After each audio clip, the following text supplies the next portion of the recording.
pense que c'est bon, puisque ça impose à tout le monde d'avoir sa formation médicale continue, de mettre en place sa formation médicale continue, d'avoir une ouverture vers l'évaluation des pratiques professionnelles, puisqu'elle est obligatoire dedans, et qu'on va avoir à la fois des praticiens qui essaient de mettre à jour leurs connaissances, de discuter leurs connaissances, mais en plus de prouver leurs compétences à l'intérieur de leur mode d'exercice. Alors à Tours, on a une formation médicale continue qui est avant tout qui est ancienne et qui est avant tout tournée vers les médecins généralistes.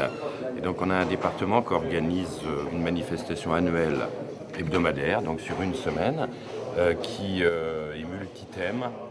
Des exposés courts de 15 minutes avec 10 minutes d'exposé, 5 minutes de discussion avec la salle, des tables rondes avec une vingtaine de participants et discussions autour de cas cliniques, tous les ans 4 conférences pendant la semaine par des intervenants extérieurs, et enfin des ateliers pratiques, par exemple comment examiner une épaule.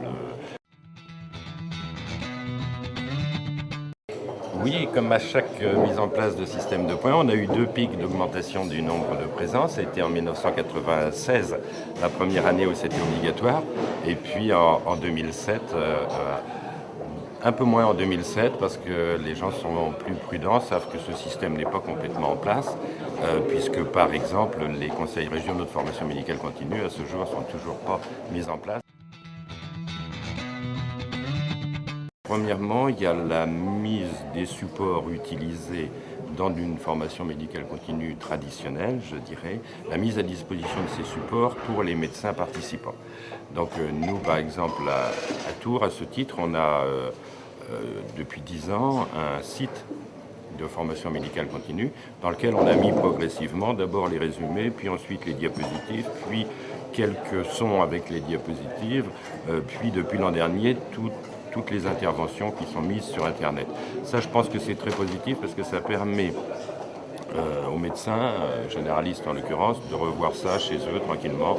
Et ça, c'est le premier aspect. Le second aspect, qui est la formation à distance, je crois qu'aujourd'hui, ce n'est pas encore complètement mûr.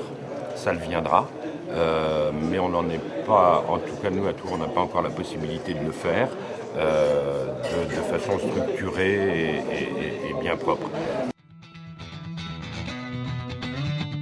Je suis dans une formation de médecin hématologiste. Donc la Société française d'hématologie a mis en place des procédures de formation médicale continue autour de son congrès national, par exemple, et puis va mettre en place des structures d'évaluation des pratiques professionnelles qui me semblent intéressantes et vers laquelle j'irai volontiers, bien sûr. Je pense que c'est une bonne chose.